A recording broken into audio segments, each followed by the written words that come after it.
Good afternoon, everybody. Let's start off with today's topic, shall we? Let's start off with some Trump stuff. All right. Uh, Trump's likability. Okay, if you haven't heard, Democrats are the lowest they've ever been in 30 years, according to CNN, which is their news station, MSNBC. They were never high to begin with, but neither was the Republican Party. But they're just absolutely destroying themselves. They're psychotic. They've lost touch with reality. They can say the same about the right, but it's just showing in the left. But what makes Trump so special? You go back to when he came down the elevator. He's just a likable guy. He is what the rest of us are, really. He doesn't talk down. He doesn't sugarcoat things. He talks some shit, for lack of a better term. And fuck, he is good at it. I mean, calling Elizabeth Warren Pocahontas at the address to the Joint Congress. I mean, that is just, he knows. He knows what the people want. It's like he's one of us, but not a billionaire, even though he is. He likes McDonald's. I don't like my steak well done, but some people do. He puts ketchup on it. Some people do. He is truly a man of the people. It's been probably since Reagan, that we haven't seen this likable of a president. Jimmy Carter was likable, but not until after he got out of the presidency. That was the last time the Democrats were at their lowest. It doesn't surprise me the Democrats are as low as they are. It really does not surprise me in the least bit that their poll numbers are just low. They're eating each other, especially after the whole Chuck Schumer thing. Before it was Chuck Schumer's a rock star. Oh, everybody should be sucking Chuck Schumer's dick. And now he needs to go. He's been in for 50 years or whatever it's been. He never should have been in there that long either. Look at Nancy Pelosi. Fucking Grandma Vaca has been in there for way too long. It's to the point where she can't even get a camera angle where she's not adjusting her fucking dentures. But Trump is likable. People like him. He goes out of his way to speak with the common man. He goes out of his way to shake people's hands. Or if there's some form of tragedy, he'll call a family, or just do what it takes to be amongst the people for the most part. And it's because he knows the people. He does. I'm no fan of New York, but he is a New Yorker. He used to walk the streets. Hell, after 9/11, he was down there walking once the smoke cleared, seeing what he could do to help. It's just, he loves this country. He really does. Like him or hate him, the guy loves the country. Okay? And he loves the people. And this shows. It really does. I mean, so every sports team that wins a championship gets invited to the White House, right? And I can't remember what team it was, but they show up, and he's got McDonald's waiting for them. What college-age kid wouldn't be happy to eat McDonald's instead of some steak tartare? Nobody gives a shit about that. McDonald's is relatable. People like McDonald's. Oh, I know, my wife's a fan. So he knows what the people want, and it shows. It shows. The Republican Party in polls may not be that strong. They're still higher than the Democrats, but people really do like where the country is going under Trump now, because he knows what the people wanted. What they voted him in because of what he ran on, and he's completing promises. It's really that simple. Sometimes it takes time, sometimes it doesn't, but for the most part, that's what sets him apart from other presidents. Okay? That cadaver that was in office prior, he didn't do anything for the people. He did everything for his buddies, because that's how communists work. Punish their enemies, praise their friends. Punish their enemies, support their friends. That is how communism worked. That's how Biden worked. That's how the Democrats have always worked. And,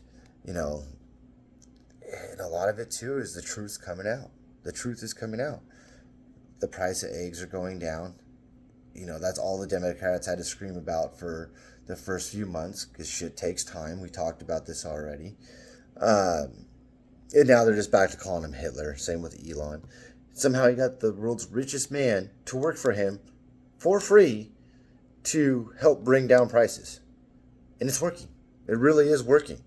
So that sets Trump apart from other presidents. Do I like Trump? Yes. Am I a fan? Yes. But like all politicians, they're rental cars. Eventually, in 4 years, he will be gone. And we can only hope that we get somebody in to carry on the legacy. MAGA will become a new political party with some real power. The old GOP will eventually phase out. All those rhinos, those spineless fucks in Congress and the Senate, eventually they're all going to go. And what we'll probably see in 20 years, I don't know if you do, but I know I do, after a presidential election, you're sitting there watching the states turn red and blue, and it says Republican and Democrat. Eventually, it's just going to say MAGA and the Democrats, or whatever becomes of the Democratic Party, which I hope is nothing. I hope they disappear completely, those communist bastards. So, in other news, it appears we have a Russian ceasefire, which is going to throw the left into absolute chaos. Absolute chaos, because they want to see dead bodies. They do. If that wasn't the case, they wouldn't have been calling Trump Putin's puppet, or we support Zelensky, because they just want to see the bodies hit the ground, because that's how they make their money. The military-industrial complex is a real thing. Eisenhower talked about it when he was in office, and that was in the 50s. So it is a real thing, and that's why all these Democrats are hoping this war continues, because they're making money on it. I mean, Europe already kind of backed out now. Oh, we support Zelensky, and we're going to give him whatever he needs, but not troops or money or anything else. We just wanted to say it for photo op opportunities. Typical fucking European shitheads. They're about as useless as they come. As fucking useless as tits on a boar hog. But the ceasefire, it seems, and all ceasefires are shaky at best. Okay, they are all shaky at best. But as of right now, Putin seems to say he's content with the land that he grabbed. And a lot of people can roast me for that, and I don't give a shit. Because the land that he grabbed, a lot of those people want to be Russian. They were claiming to be Russian to begin with. So if Zelensky continues to sling mud or start firing at Russia again, then who really is at fault? It's going to be Zelensky. He's got troops right now that pushed into mainland Russia. They're surrounded, or at least close to being cut off, which gives Putin a bargaining chip. Unless Zelensky really doesn't care about his man, he only wants those photo ops and that money so he can buy his wife a new set of bolt-ons. It's, right now is going to really prove if Zelensky really does care about his men, or he really just wants the fame. But I think this ceasefire, though shaky at best, like most ceasefires, look at Hamas and Israel, I think that it might hold for Trump's term, but I think it really depends on what's going to happen within the next 4 years. I mean, in 2 years you got the midterms, and then in 3 years you got the ramping up of presidential campaigns. For really 2 years after the midterms is when campaigns really start to fire up anyways, or get announced or get considered. So it's going to be interesting. It's going to be a very interesting 4 years. I really do hope that NATO starts maybe bolstering their own defenses instead of us paying for it. That way we can just drop out completely and they can go fuck themselves. Also today, in my opinion, is probably one of the most historical days in my lifetime and most people's lifetimes. The JFK Files got released today. 80,000 plus pages. Now, people that know me know I like reading bills, omnibus bills, major bills that get passed. I don't know if I'll be reading 80 plus thousand pages. So I'll probably take the cliff notes on that one. If it was 10,000 pages, maybe, but it's time will tell. I'm sure we'll hear all about it. I don't really think it's going to be much more. It's not going to be as exciting as we think it is.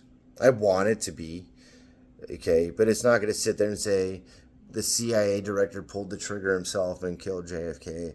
I don't think we're going to. It's been 70 plus years.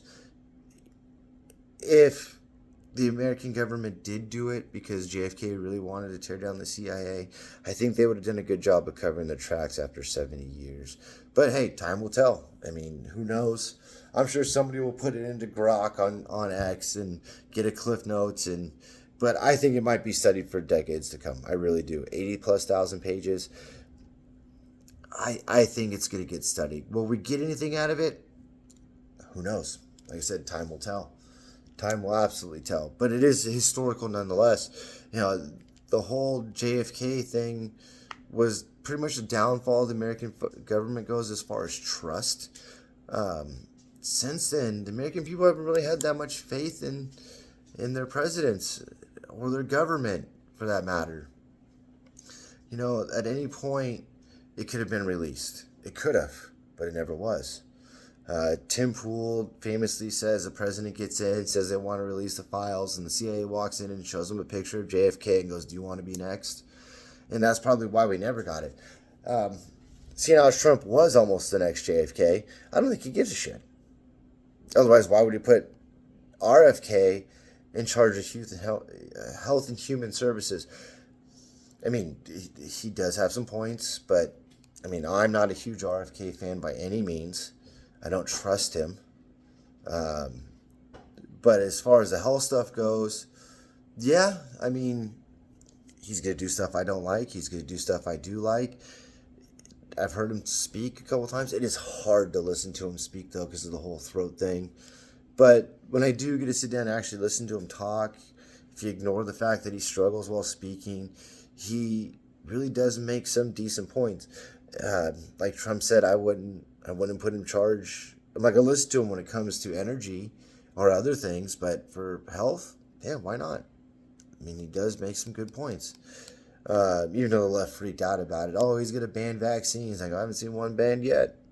So if the left says something, assume it's a lie. Just assume it's a lie. If the right says something, assume it's a lie. Always do your research. Always do some learning. Don't ever stop. All right? And all politicians are rental cars. When you rent a car, you enjoy it. It's new. It works great. And eventually you get out of it. You get back to what you know best. So, speaking of vehicles, especially flying ones, I'm sure if you haven't, Trump tried to send some people to El Salvador to be deported, and a judge, a lower court judge nonetheless, made that plane turn around. That judge doesn't have that authority. No judge does, as far as I can think. Maybe the Supreme Court, but I mean, so I'd have to do some research on that. But I know for a fact a lower court judge can't dictate what the executive branch does.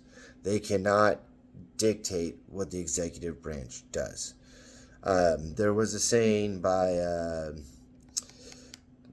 not Jefferson, but Andrew Jackson. They're just the simplest terms, and I'm kind of just quoting it off my head here, not written down. But a judge ruled against him, and he goes, "The judge ruled. What's he going to do about it? Enforce it." And these are in loose terms. You can look it up yourself. But, what's the judge going to do? The judge can make a ruling all day long. Okay? The judicial branch has no enforcement arm. None. So they can say, you're not allowed to leave your house between 9 a.m. and 10 a.m. because we rule it. If I step outside of my house at 9:01 a.m., is anybody going to stop me? If everybody walks out, is anybody going to stop you? No, that's not how that works at all. So a judge turning a plane around mid-flight, if I were Trump, I'd say, no, keep going. We'll take it to the Supreme Court and say what they have to say. Now, do we have some traitors in the Supreme Court? Yes, Amy Coney Barrett, but regardless, that's a judge just can't do that. A lower court federal judge cannot dictate what the executive branch does. Just like they can't dictate what Congress does or the Senate does. There is checks and balances, but at the higher levels, that's what those checks and balances are for. At the lower levels, they take orders. That's all there is to it. When Biden says, I'm going to forgive student loans, which would have just been a tax on everybody, and then the people whose loans got forgiven would pay higher taxes just to pay off their loans. The Supreme Court says you can't do that. And he goes, I'm going to do it anyways. Well, I'm going to find a different way to do it. You already ruled on. Who's going to enforce it? It's the same shit. So, alrighty, everybody. Hopefully I can make a video tomorrow. Maybe I'll get something out of the JFK. The news is flying every day. Trump's back in office. Who knows what we're going to get. Have a good day.